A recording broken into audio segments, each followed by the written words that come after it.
Hello and welcome into the 24/7 Sports Football Recruiting Podcast. I'm National Recruiting Analyst Cooper Petagna alongside 24/7 Sports Director of Scouting Andrew Ivins, and it is never a dull day in college football. Jimbo Fisher out at Texas A&M, Zach Arnett out at Mississippi State, Andy Avalos in the Mountain West, he is out at Boise State. It is that time of year, as Dave Aranda says. Once you start to see those car commercials with the bow on top, that's when you know it's time, and that's where we are in college football. We got a great show for you today. Team of the week, we'll hit that. Andrew and I, freshman of the week as well, and then we'll talk a little Texas A&M. We'll talk a little Mississippi State, and then Penn State out with a new offensive coordinator. I should say old offensive coordinator, Mike Yurich, out in Happy Valley. We'll talk about James Franklin's options there.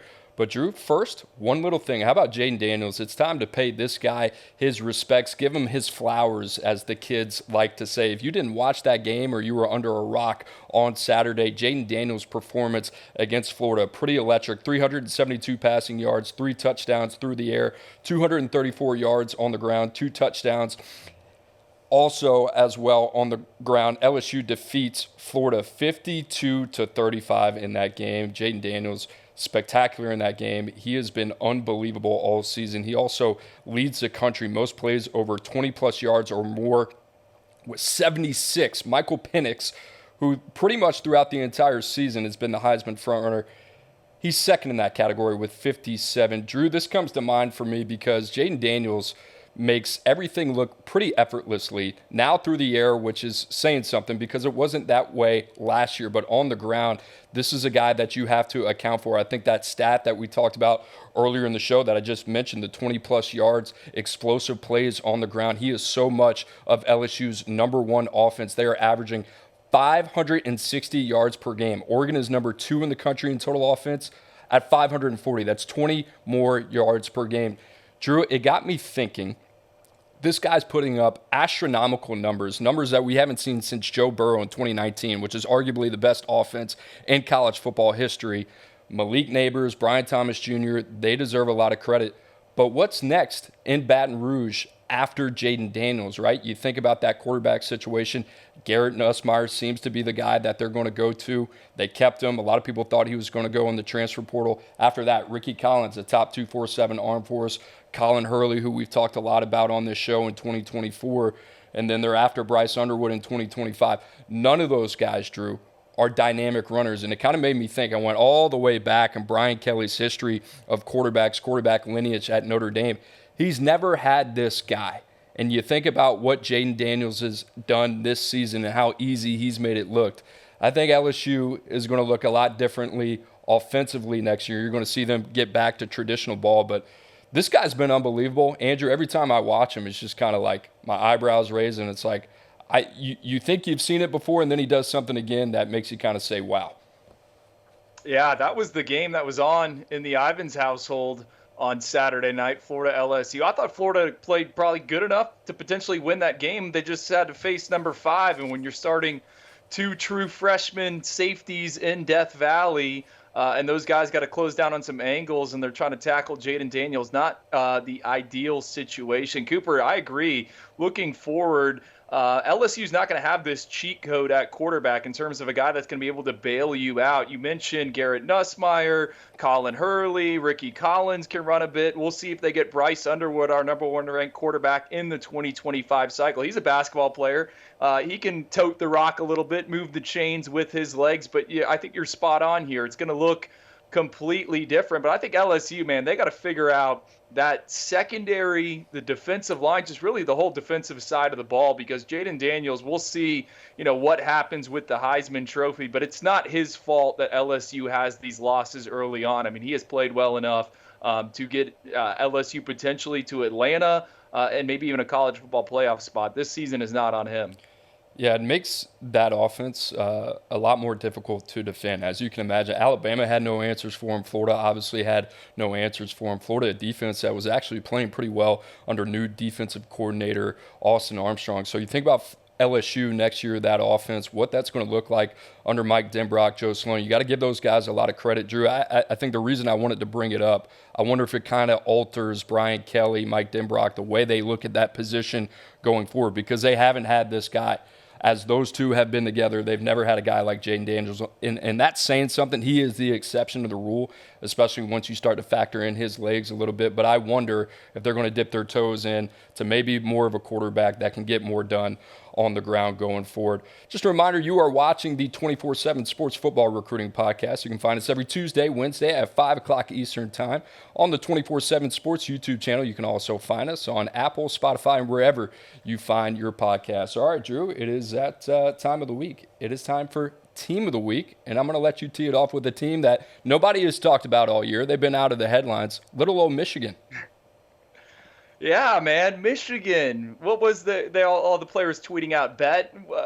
We saw that Friday into Saturday morning, and there was like Tom Brady even tweeted it. I thought this was a smash mouth statement win for the Wolverines. I mean, look at Blake Corum, just blood running off his face. This is one of my favorite photos of the college football season. And Cooper, I mean, they ran the ball on 46 of 54 offensive plays. We've talked so much about Penn State's defense and what Manny Diaz has done. To close out the game, they ran the ball 32 straight times. J.J. McCarthy only attempted 8 passes in the game. Michigan, this is their identity. They are a smash-mouth football team. They are great in the trenches at the point of attack, and this is a college football recruiting podcast, so my mind instantly went to, all right, what does Michigan have coming at some point down the line? And when you look at their number 15 ranked recruiting class, the strength of it is the offensive line. Look at these guys. You got Andrew Sprague, 6'8", Luke Hamilton, 6'5", Jake Guarnera, 6'4", Blake Frazier, 6'5", Ben Roback, 6'7". They all got long arms. I love this group. And Cooper, what's super notable about this offensive line is 3 of those guys have the top 6 shot put markers in the 2024 cycle, right? Why is shot put, important for us in the evaluation process? It's that lower body explosion. And they got 3 guys that have all thrown over 58 feet, which is crazy. You want to dig into the NFL draft, that is a key indicator. So my big picture here, right? Michigan, we saw them dominate the point of attack on both sides of the ball, and they're not changing. They got more guys coming in. They also got a pair of tight ends committed that we like. Jordan Marshall, a running back. I mean, Michigan, they seem like they can do this, and they're going to continue to do it. So my team of the week, I thought it was extraordinary circumstance. You don't know what's going to happen with Jim Harbaugh. They come out. Sharon Moore, the interim head coach, tear-filled post-game speech. I just loved everything about it for Michigan. I'm not a Michigan guy, right? But just watching that and being invested in the early time slot, I thought this was a chance for James Franklin to make a statement. Michigan just said, no, we're just going to smash you up front. Yeah, we're going to talk a little bit about Penn State and James Franklin later in the show. Michigan currently, right now, they hold the number 15 class in the country according to 24/7 Sports. Like Drew said, that offensive line, who they are, that identity, doesn't seem to be going anywhere anytime soon. Drew, my team of the week, Missouri, the nerd, Eli Drinkwitz. How about Eli Drinkwitz? 8-2 on the season. Mizzou getting it done. Number 14, Missouri defeats number 13, Tennessee at home, 36-7, and this was an absolute rump. How about Cody Schrader, the guy that wears the C on his chest for Mizzou? 35 touches on the ground, 205 yards, and a touchdown, 5.9 per carry. Drew, he also got it done as a receiver as well. 5 receptions, 116 yards. Brady Cook was cooking too. 18-24, 275 yards, a touchdown, and an INT. Missouri's defense held Tennessee to 83 yards rushing on the ground. Missouri ranks 20th against the run in the country. Blake Baker getting a little bit of run. Front of the pod, right? We got to give him a shout out as well. Missouri, my team of the week. Drew, in terms of recruiting, I think a little bit to be desired, but they also only have 14 commits, so you got to put it in context a little bit. Williams-Winery, kind of the crown jewel of that class. They went head-to-head with Texas for Ryan Wingo. Still a little bit of time to play that one out here over the next month or so. Drew a couple other guys in that class, Cameron Keys, James Madison as well from your neck of the woods that we like a lot. Eli Drinkwitz. Drew, I'm going to mention this right now. I don't know. I could see where this Texas A&M search goes, and we're going to talk about that a little bit later. To me, Eli Drinkwitz, a name to keep an eye on there. Drew, anything to add to Mizzou before we get to our freshman of the week? I got 2 things. I'm going to push back because I I love this Missouri class. You mentioned it's light on the numbers, but I think they got some guys with developmental upside, right? Last week we talked about Elias Williams, the defensive line commit from Hudson, Florida, Alabama, Tennessee, sniffing around on him. We got Jackson Hancock, one of the most underrated players in the state of Georgia. We're going to see him at the All-American Bowl. So I love what they're doing on the recruiting front. The other thing, Cooper, 57 weeks ago, Missouri extended Eli Drinkwitz and Blake Baker. Eli got a $6 million contract. Blake Baker got a $1.4 million contract. They were 4-4 at the time. A lot of people were raising their eyebrows going, hey, what's going on?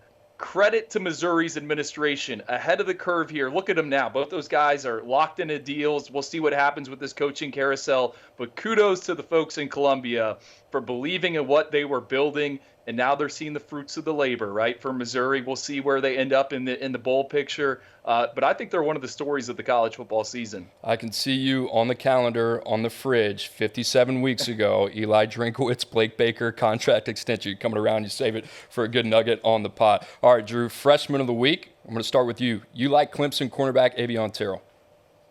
I do, and it's funny because Clemson's recruiting class, I thought the strength of that unit was the DBs, and we saw a lot of them play on Saturday in the win over Georgia Tech. Clemson had Haynes King's number. I mean, Haynes King was putting up a bunch of yards, throwing for touchdowns for Georgia Tech. Avion Terrell, he has an interception, this one-hander here. He's the younger brother of A.J. Terrell, former Clemson standout, got a ton of run. Some of the other guys in the secondary that played, Shelton Lewis, he had a pick six. You had Khalil Barnes, he also had an interception. I just thought the story of this game was Clemson's 2023 recruiting class. There was multiple guys in there. Avion Terrell was the one that graded out the highest for Pro Football Focus, but Clemson, they're not in the transfer portal, so they need these young guys to play and make an impact. They were dealing with a few different injuries. Avion Terrell, he was excellent. And same with his classmates. Again, Khalil Barnes, Shelton Lewis. On the other side of the ball, you had Tyler Brown, 7 catches for 41 yards, and that one-hander for a touchdown. And, just thinking big picture with Clemson, we don't know what they're going to do in the transfer portal, which opens up in a few weeks. I would assume Dabo's probably not going to go back there. So what does Clemson have coming in 2024? And I think it's a lot of guys that could do the same thing, eventually make an impact as true freshmen. You got Tavoy Fagan, a cornerback out of the state of Florida. He has 7 interceptions on the year. Christian Bentker, the tight end out of Illinois. Cooper, in the group chats, I love talking about him.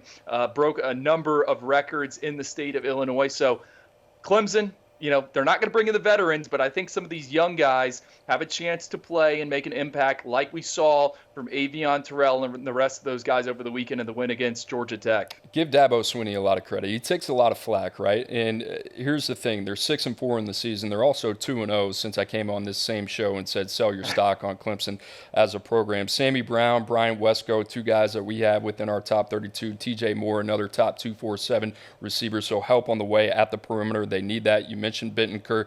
Darian Mayo, a guy that we like. But Drew, to me, this is going to be the foundation of Clemson, who they're going to be going forward and who they've been in the past. They're going to rely on who they bring in, and they're going to rely on their player development program as well. So guys like Peter Woods, guys like TJ Parker, guys like Avion Terrell are going to be fixtures for their programs. Good to see them getting some run early. Drew, I'm going to go to the SEC. I'm going to go with linebackers. C.J. Allen, the number 48 player in the class of 2023, the number 4 linebacker. We're the outlier on him out of the state of Georgia.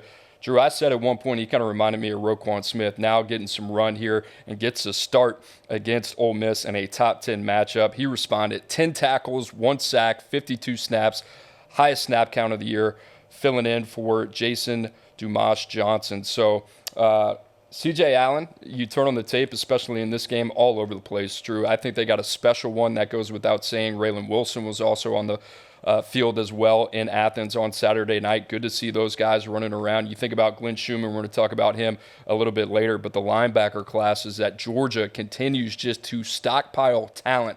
Guys like C.J. Allen, Raylan Wilson, Troy Bowles. You think about this class coming up, guys like Chris Cole, right? And they are extremely talented. Christopher Jones as well.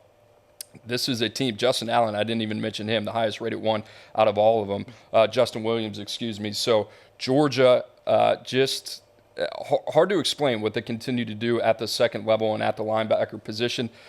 Drew, it goes without saying, looks like C.J. Allen looks like one of the next guys up over there. Well, we couldn't stack them, right? With Raylan Wilson, Troy Bowles, C.J. Allen, we went back and forth, just like the trio of wide receivers at Ohio State. And Cooper, you know who also got some run in this game was Jordan Hall up front. I think he played over 20 snaps. To me, this comes back to what I heard someone say in Athens. We don't take developmental guys, right? You're expected to play early on. C.J. Allen, I'm sure there was an upperclassman on the roster that could have stepped in and started against Ole Miss. No, C.J. Allen, he's the guy playing in between the hedges, under the lights, responds with 9 tackles. I think if you're a Georgia fan, I mean, this is just kind of how it's been over the past few years. But if you're an outsider, what makes Georgia different? They have guys in the chamber ready to go. And C.J. Allen knows, hey, Georgia's also bringing in some other linebackers behind me, so I got to work to keep my spot. That's the environment, that's the culture that Kirby Smart has created there in Athens, and it's impressive, right? It's a suffocating defense. So there you have it, your freshman of the week, Clemson cornerback Avian Terrell and Georgia linebacker C.J. Allen. But wait, there's more. A couple honorable mentions. Drew puts in the hard work on there. We got 9 of these guys, right? But we're going to highlight 3 of them. I'll read the names here. Miami corner, Damari Brown, good game against Florida State, all things considered, matching up with Keon Coleman. Texas A&M defensive lineman David Hicks, a former 5-star, 2 pressures and a sack on the 51-10 blowout in Mississippi State. Javian Toviano, the LSU and former top 247 corner, getting some run against Florida this week. Ohio State quarterback Lincoln Kineholes as well. And then you go down the list. Loftus, Sama, Babalade, Braden Marshall, and Sean Noah as well. So, Drew, a couple of these guys that we're going to highlight. Let's start with Texas A&M defensive lineman David Hicks. That's a hard positional group to crack there, right? At College Station at Texas A&M, all things considered with everything's going on. Elijah Robinson has done a phenomenal job. He gets some run, and that's, it's funny that we talked about C.J. Allen before because he's in a very talented room in Georgia. It's the same thing with David Hicks. It seems like these freshmen now with 3 to 4 months in the program, and it depends with some of these guys if they early enrolled or not. But you're starting to see some of these guys, the light bulb coming on and starting to click for them. I think we're seeing that with David Hicks. Yeah, and I think the other thing too, Cooper, is just going through an entire season, right? Everyone's dinged up, injured. In this transfer portal era, you're only as good as your 2 deep, right? So you sign these high 5-star recruits, these blue chippers. These guys are going to have to play. That's as good as you're going to be. And we'll eventually talk about it, people trying to poach rosters. I mean, you got to get these guys some burns. David Hicks, 2nd sack of the season. My lasting memory of him on the recruiting front from the scouting side was him at the Under Armour All-America game, pound for pound, strongest guy during one-on-ones. He's a tank, right? Yeah, I think he's like 280 pounds. He wears it better than I wear 180 pounds. Like he's a lean, compact dude.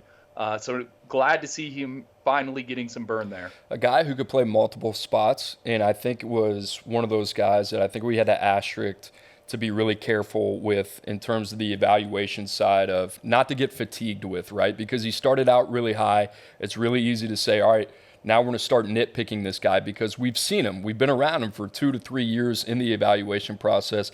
He held his weight. I don't think he dropped outside of the top 12 at all now, starting to get some run in College Station. Drew, another guy you wanted to talk about, Javian Toviano. I think a lot of us really thought he was going to be a safety at the next level. Has surprised a couple of us playing corner right now for LSU.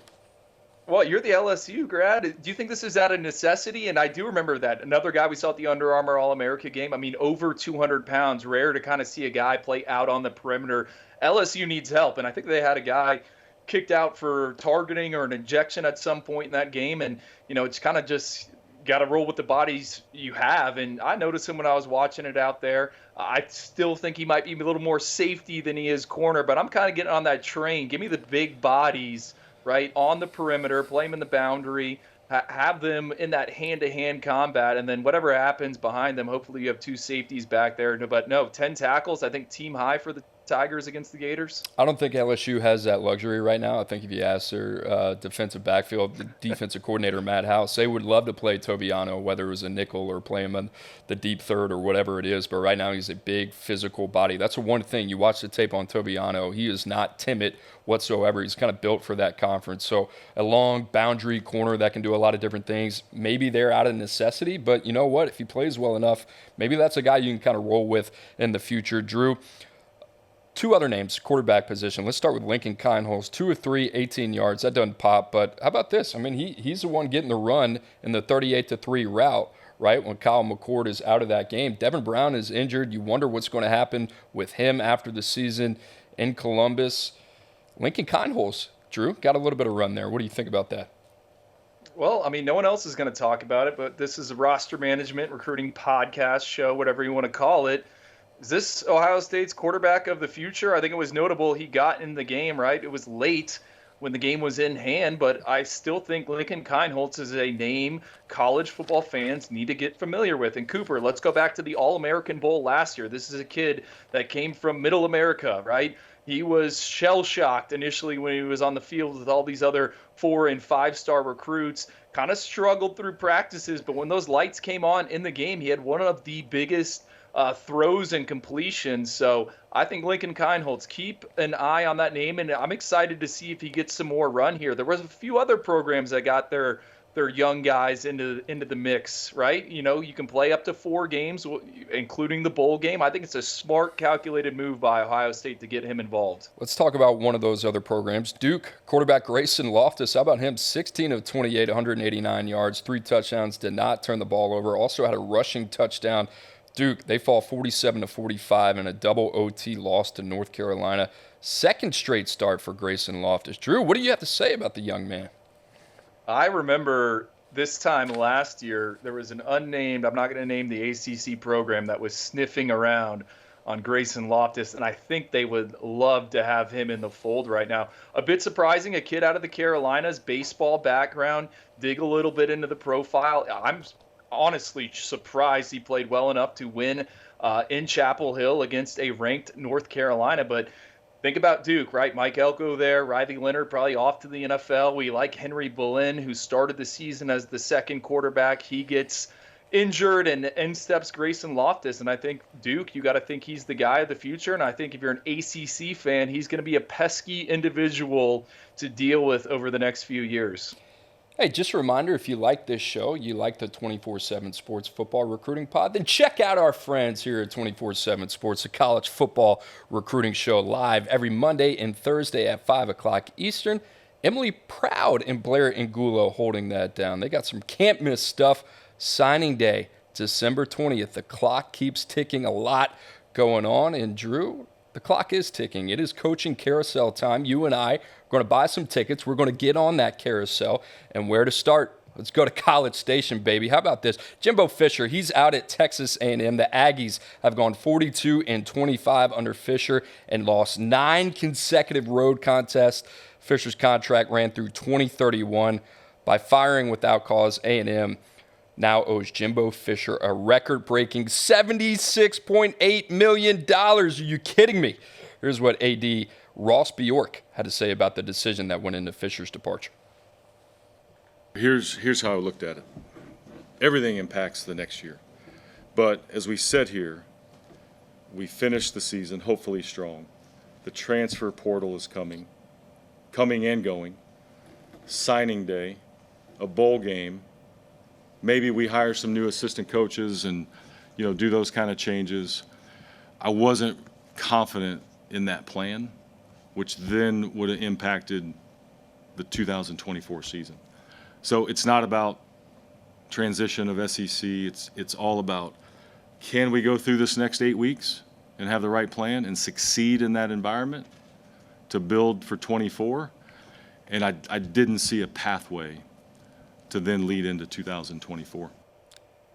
That's a pretty sound explanation there from Ross Bjork. Sounds like an AD of an SEC school. Drew, it's pretty interesting to hear him lay out the next 8 weeks and what that looks like in college football. You want to know about all the changes in college football. There it is. I thought Ross Bjork did a really good job explaining that, what it looks like over the next 2 months. And you talked about early signing day, but even before that, Drew, the first transfer portal window. The other thing to keep in mind, 2022 class for Texas A&M, the highest ranked recruiting class of all time, college football history. That class has one more year before they are draft eligible. So a lot to digest here. You think about the transfer portal, you talk about roster defense. We're going to talk about that in a second. The other thing is, in 6 seasons, 5 of those cycles, Texas A&M under Jimbo Fisher had a top 10 ranked recruiting class. They are on track for that right now as we speak, number 10 in the 24/7 Sports Composite Team rankings. Drew, a lot to break down here, but you think about what Ross Bjork said, the priorities, right, for this new head coach. Right now, the associate head coach is now the interim head coach, Elijah Robinson. But let's look past that. For whoever's next, what is the priority for keeping this roster together? And there are a couple names that you look at immediately that jump out to you and say, dude, we got to keep these guys in the boat heading into 2024. Well, first thing I'm going to do is find a blazer like Ross, man. That thing looked sharp-looking dude, nice. Yeah.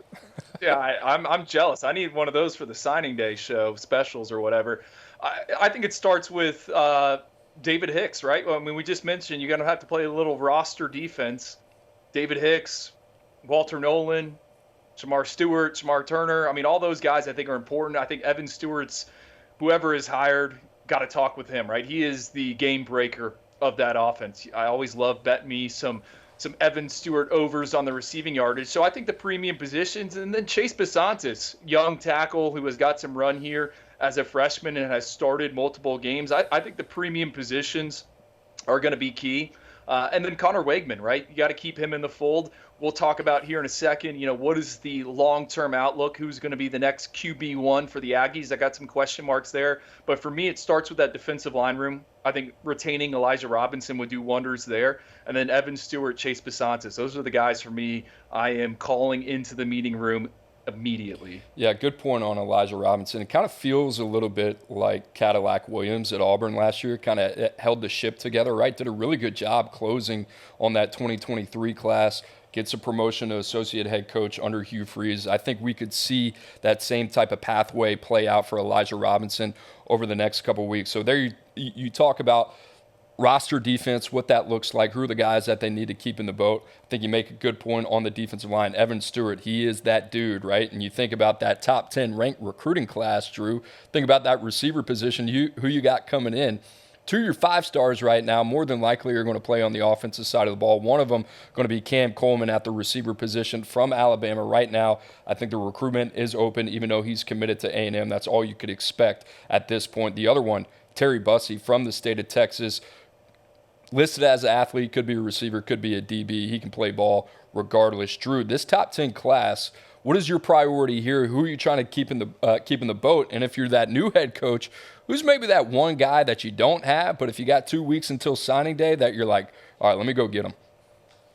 I'm trying to hold on to the big boys from the Lone Star State I got committed, right? Dalen Evans, Blake Ivy. I mean, Evans has been linked to Florida at various points. Blake Ivy, I think those guys are potential multi-year individuals in the SEC, so got to keep them committed.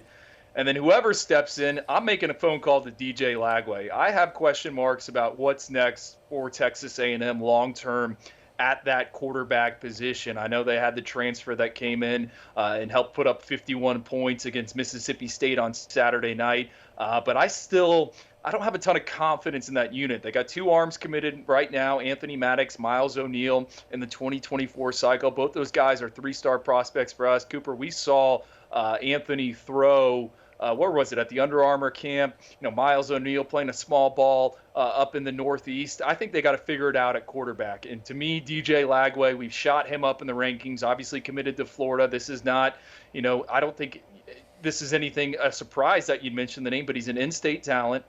Texas A&M was previously involved in that recruitment. It'll be interesting to see whoever is hired, where they go when it comes to the quarterbacks, because I doubt, they're going to keep both these guys committed. They're probably going to be in the transfer portal as well. So keep Connor Wegman in the boat, right? You want him to come back, and then go get a dude at quarterback. And to me, DJ Lagway is the one that makes the most sense. Marcel Reed, another arm that you got in that room as well, a freshman, hadn't played much this year. Drew, I love the point on DJ Lagway because I think if you're the new head coach, probably the most momentum that you're ever going to have at that program is before you play a game, right? You're going to have a two-week window. There's going to be a lot of wind behind you.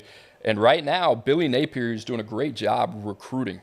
It's just, can you continue to sell this vision of the future going into year 3 in Gainesville? And it sounds like things are starting to get a little turned up in terms of the heat there in Gainesville as well. And how about this, Drew? The next 2 games for Florida, what do we got? We got Missouri and Florida State, right? So if you're thinking about a year here in year 2 where Florida fails to make a bowl game, that would be tough for Billy Napier. Drew, that being said, on the Florida thing, I know we didn't mean to go down that road.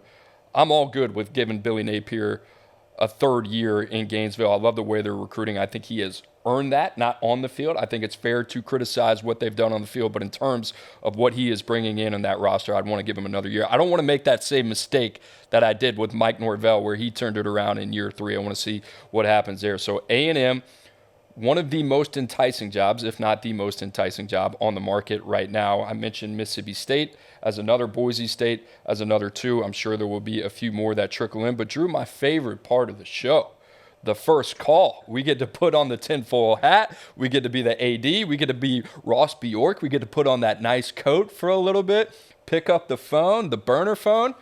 Who we calling, my man? Who's the first call on Andrew Ivins' is Texas A&M potential coaching list? Well, I got the pre-rundown script. I know you're going to go talk a little bit about Dan Lanning here. I would call Dan Lanning. I think the Danimal, what he has done so quickly out at Oregon in terms of building an SEC program on the West Coast, what he's done on the recruiting trail, I think would be amazing to just let him run free with the support and the facilities and all the buy-in at Texas A&M. But if you can't get Dan Lanning, I would go try to find the next Dan Lanning. And I think that might be Glenn Schumann, 33 years old, co-defensive coordinator for the University of Georgia. He's been a part of 6 national titles. He has a little bit of a tie to the Lone Star State, went to high school in the state of Texas. I think this guy is next up. I think he's going to come up for a ton of different jobs. And I think like Dan Lanning, he would show up. He's been around these winning programs. Georgia, he was also at Alabama, and he's a tireless recruiter. So I would at least have an interview with Glenn Schumann, right? He would bring that type of competitive environment where we're not taking developmental guys. I mentioned that with C.J. Allen, right? We are taking the best of the best every cycle. So I think Glenn Schumann is certainly someone I would at least vet and just see if we think he could be the next Dan Lanning for us. That's an interesting one. Schumann's name certainly picking up some buzz. If it's not A&M, Mississippi State, we'll talk about them in a second. But one of those names out there. I think the best thing Glenn Schumann has going for him right now is Dan Lanning, right? His former colleague, seeing what he's done out in Eugene. So we'll see what happens with Glenn Schumann. Drew, my first call, right? There's dreams and then there's reality. But in this dream of a first call, mine would be who else? Dan Lanning, right? Let's go down the resume here. 19-4 as a head coach, 9-1 at Oregon this season, 37 years of age out of Kansas City, Missouri. Oregon, I mentioned earlier in the show, number 2 in total offense, behind a blistering LSU at 560 yards per game, number 18 in total defense. 4 years under Kirby Smart. Drew, you want to talk about talent acquisition, especially in the trenches. This guy knows a thing or two about that. $20 million buyout. Drew, here's the thing, though. He was asked about Texas A&M and that vacancy last night. Here's what our guy Dan Lanning responded. I think I've been really, really clear here since day one. Everything I want exists right here. I'm not going anywhere. Lanning said Monday night in regards to A&M. There's zero chance that I would be coaching somewhere else. I've got unfinished business here. There's a lot that I want to accomplish here at Oregon. My number one priority is being elite here at Oregon, and we have the resources, the tools. Anybody that can understand why you would want to be here at this place doesn't understand exactly what exists here. That's a pretty strong statement. So in this hypothetical world, let's say Ross Bjork picks up the phone, he calls Dan Lanning, and Dan Lanning hangs up. That is the reality, right? True for me. Who is the next call? Mike Elko, Duke. Right? It might not be the sexy hire that everybody in College Station wants, but I think it's the right hire. I've thought about the names that could be considered. If you get past option 1 and option 2, which I think for A&M was Lanning, we saw what he said on that. Norvell, I think he stays put in Florida State. I think the next group is Mike Elko at Duke, Lane Kiffin at Ole Miss, and Eli Drinkowitz at Missouri. And I think this guy at Duke makes a lot of sense. 15-8, 2 seasons, 9-4 in his first season, won the Military Bowl. He's 6-4 this year. He's got a beat-up quarterback and Riley Leonard. This guy's a winner, 46 years old, prior to Duke, DC at A&M, right? If you wonder what the connection was there. 4 years with Jimbo Fisher. They were 34-14 in that span, 4 consecutive bowl appearances as well. He also had 1 year under Brian Kelly in 2017 at Notre Dame. Drew, I bring that up because it's not like this guy hasn't been around big-time programs. He's been around the guys who have done it at the highest level. Say what you want about Jimbo Fisher, national champion at Florida State, Texas A&M, there's a reason that he was getting paid all that money as well. Brian Kelly, now the $100 million man at LSU. Mike Elko knows a thing or two about that 2024 Duke recruiting class. Not the same as recruiting in the SEC. Drew, right now they're ranked 36th. That is the highest ranked, I believe, since 2016 when they finished 32 under David Cutcliffe. I like what these guys have done on the recruiting trail. Derek Miller, their GM over there, spent some time in the SEC at LSU under Austin Thomas. If you're in the personnel world, you know both those names. I think this is a guy, and Mike Elko, that is equipped to run that program. And guess what? A&M's deal is not recruiting. I don't really know how good of a recruiting operation they were, but they got results. I just mentioned in the 5 of the 6 years that Jimbo was there, they finished in the top 10. 2022, they were number 1. You want to talk about resources in the state of Texas. You want to talk about NIL. This has the chance to be one of the best jobs in the country. They need somebody to prime the pump. Mike Elko is a good football coach. All the things that make you want to pull your hair out, drive you crazy as an A&M fan under Jimbo Fisher, I guarantee is not going to be a problem with this dude. If you can take that and combine that with their recruiting potential, you got something. That being said, once you move past Lanning, once you move past Norvell, none of these guys are perfect, right? Lane Kiffin's not perfect. Drink's not perfect. Elko, we just don't know. You're going to have to live with one of these perceived flaws. Drew, I think this is what they need. They need a guy to come in there, give them some organization, give them some structure, and have this team to ultimately play up to their potential of what they can be. They have a top 4 roster in the country. Everything they want is ahead of them. They need the right guy. Drew, the more I think about it, I think Elko makes sense. It's going to be pretty interesting to see what happens once Lanning moves on. Maybe Norvell stays put in Florida State, and then kind of how this search goes. I think Elko gives you some continuity as well, right? A few of his staff members previously worked at Texas A&M under Jimbo Fisher as well. We mentioned Elijah Robinson. I think that would be an easy hire, keep him in that defensive line role. Cooper, what gets me excited about Elko and potentially being at Texas A&M, you brought up recruiting is not the issue at Texas A&M. I agree, and I think we've seen them get talent from the transfer portal. Elko is going to improve that roster because if you look at that recruiting class, 10 through 25, right, that's where they're going to make the difference.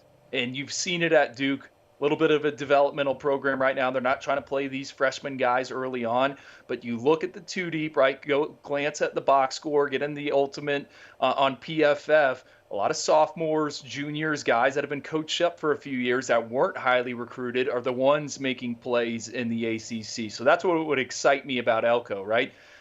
You're going to continue to win your battles, right? You're going to still go for those same guys. But Texas, the Lone Star State, 31 draft picks per year, right? I think they would improve in terms of building out that roster on that front. And it would be fun to see his staff and Joey McGuire at Texas Tech go at it, right? 2 kind of similar philosophies, but guys that are looking to improve across the board, not just the upper echelon when it comes to that roster. And for those of you that might be a little cautious of a defensive-minded coach, Drew, I want to bring this into context. Before Elko arriving at Duke, they had the number 102 ranked total offense in the country, number 107. The next year, ranked number 31 in both categories, right? So you got to give credit to him. With a true freshman quarterback playing 2 of these games. Right, there you go. So a lot of credit to Mike Elko, Duke. That's going to be a name to watch. If it's not A&M, it could be somewhere else. I mentioned earlier in the show, signing day, rapidly approaching December 20th. But before that, Transfer Portal Palooza. That's going to be a blowout show for us here at 24/7 Sports with all the talent in the world breaking it down for you. December 4th, 2023 coverage begins at 10 a.m. Eastern Time. That's going to be on the 24/7 Sports YouTube channel. Also, National Signing Day. Drew will be in Florida. I'll be in Smashville. Baby, there's going to be a lot to talk about. Drew, there is a lot to talk about. We're not done in the SEC. Let's start with Zach Arnett. If you've been watching this show, the boys have been telling you the last couple weeks, hey, there's smoke. There's smoke. There's a $4.5 million buyout. What happens? There's a new AD. Boom, gone. He's out of there. Zach Arnett, 4-6 in his first season. Tough situation for him to handle. Mississippi State making some changes. And Drew, just like we did with Texas A&M, Mississippi State, you're the new head coach. What's your first order of business, and who are the first couple players you're calling on your roster? Yeah, what are we calling this little, not segment, but question, right? Who are you playing defense against, trying to keep in that roster? And it's funny, Cooper, because I had a conversation with a recruiting staffer and I'm not going to name the program, and he was looking up and down that Mississippi State roster, and it was kind of, I don't know if we really want to go on any of these guys. And I think that speaks to maybe the level of talent currently in Starkville. I don't know. The names I wrote down, Bryce Pollock, freshman corner. I think he has started some games, corner premium position. I would assume that there are schools around the country that smell blood in the water. Everyone's looking for a corner, just like offensive tackle. So he's one guy that's young. Creed Whitmore, an Oyster Boys favorite, top 247 athlete from last cycle. I don't think the offense that Mississippi State has run this season is really kind of conducive to his skill set. We can get a little bit more into that later on about maybe what Mississippi State should do, but I think he's a guy you definitely got to keep. And then, what happens with Will Rogers, the quarterback? I believe he's got another year. So I don't know. There's not a ton of just, I'm like, got to keep him, right? That is a very veteran team. A lot of guys will be moving on after this year. Yeah, we'll see what happens with Mississippi State. It's going to be a really interesting job. Drew and I here in a second will give our picks in terms of who our first call is. Drew, on the recruiting front, this is a class that has really struggled under Zach Arnett. Might not be a name, but in terms of an identity, what do you think they need to get back to? It's just, Mississippi, number one, it's a state of big people. I had a former SEC coach tell me, he's like, have you ever been through Mississippi? There are large humans at every corner. Just go, pump gas or go into the convenience store. You're going to see some big people. So I think they need to get back to recruiting in state. Right now, you look at our 24/7 sports rankings in the state of Mississippi. I think they only have one player that's committed ranked inside the top 10. Obviously, Ole Miss, Lane Kiffin are doing an excellent job. They have a ton of momentum, and they've been able to strike in state. And I think Mississippi State, they need to get back to that. I also just kind of wonder, where else are they going to pluck their players from? There doesn't really seem to be a rhyme or reason. Are we going to be active in Florida? Do we going to be active in Texas? Is it Alabama? Is it Georgia? I think Mississippi State kind of needs to figure that out. And then the biggest thing is whoever is hired needs to understand the ecosystem of the junior colleges in the state of Mississippi. Another conversation I was having last night with a different recruiting staffer. Hey, we think the junior colleges are loaded right now with guys, right? Everyone's talking about the transfer portal.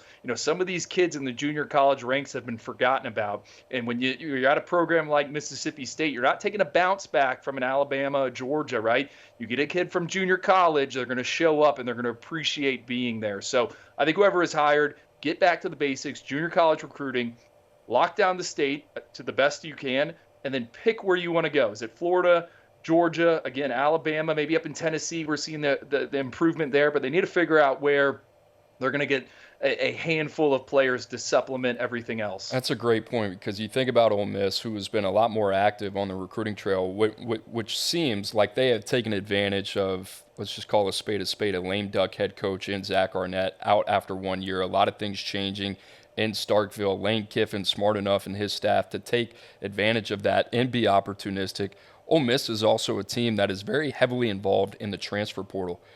If you're Mississippi State, that can be an advantage to you in terms of taking advantage of the JUCO talent pool, Drew, that you mentioned earlier. So that's going to be interesting. I do think you're right. I think ultimately at the end of the day, it's Mississippi, it's Alabama, it's the junior college ranks as well, and you got to be active in the portal too. So Mississippi State, certainly a difficult job. You mentioned in the SEC West. Now you welcome Texas and Oklahoma.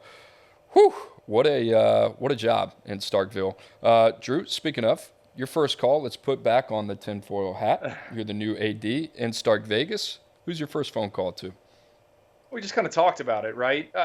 You got Texas and Oklahoma coming into the SEC, right? Those programs are going to recruit at a level to win a national title, right? So now they're joining your Alabama, your Georgia, your Florida, LSU, Tennessee. All these programs are so invested in winning, and they have all the resources there. I think Mississippi State, what they need to do is go back to the thought process they had when they brought in Mike Leach. You need to out-scheme people, right? You need to run a system on offense that's going to give you an opportunity to win some of these games that you shouldn't. You need to negate the talent gap. And for me, looking at all these different candidates, and Cooper, there seems to be a lot of them that have ties to Mississippi State. I saw Shane Beamer on a hot list, obviously Dan Mullen, a lot of guys with ties to Mississippi State. My first call is to Rhett Lashley, head coach at SMU. Right now, Mississippi State last in the SEC when it comes to scoring offense. I think Rhett Lashley, who is at SMU right now, the Mustangs, number 10 nationally in scoring offense.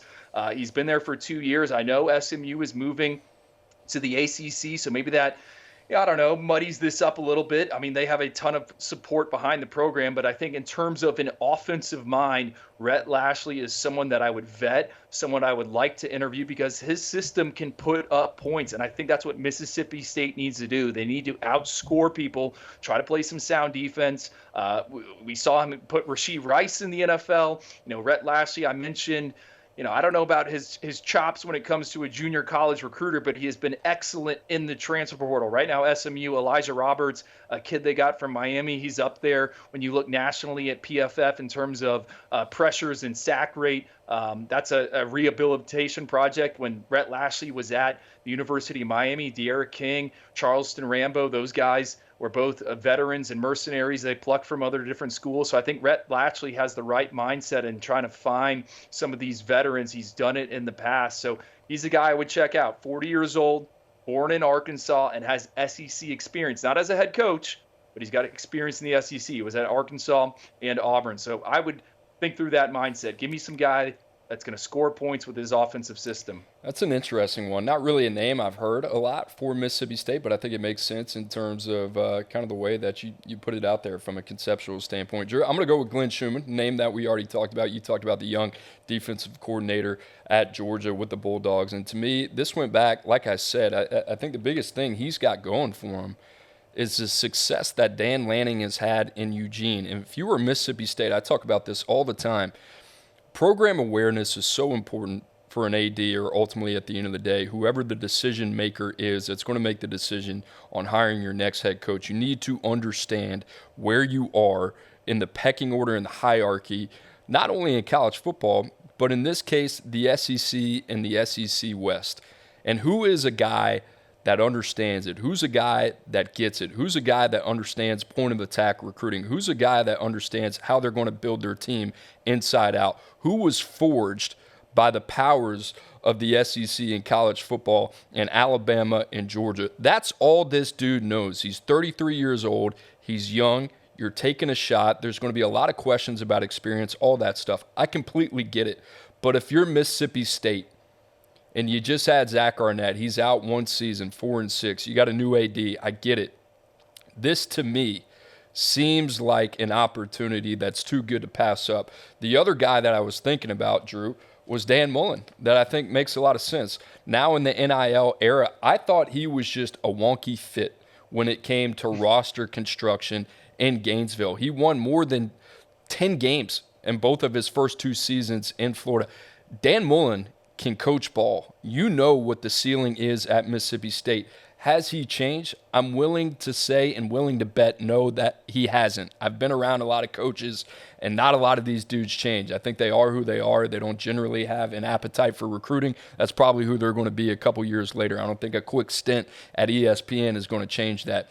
This dude, if there's one guy that's been around it, Kirby Smart, Nick Saban, understands the importance of roster construction. And the other thing I'll say, Andrew, you talked about it. Mississippi, it's home to a lot of big bodies, right? There are some areas that I think you can exploit. I think the JUCO ranks, you talked about that. You got to be super smart. You got to be calculated in everything that you're doing. I talk about that term a lot. I love that from a personnel standpoint. Calculated aggression. I think that's what Mississippi State needs when they build a roster. hey, man, if I'm going to take a shot on some dude that might be able to blow past the ceiling of a Dan Mullen, and I just don't want to be safe at 8 wins and say that's what we are, give me Glenn Schumann. I'll roll the dice, and we'll see what happens. Well, you bring up some fair points there as well. I didn't even have a rebuttal formed in my head. I was just tuned in listening. No, I think Schumann would be an interesting one. Another name, Charles Huff. You know, he coached at Mississippi State for a little bit. Now he's at Marshall. I wrote about Charles Huff a while back. He worked for Nick Saban, worked for James Franklin. You know, has had a ton of success recruiting in Florida.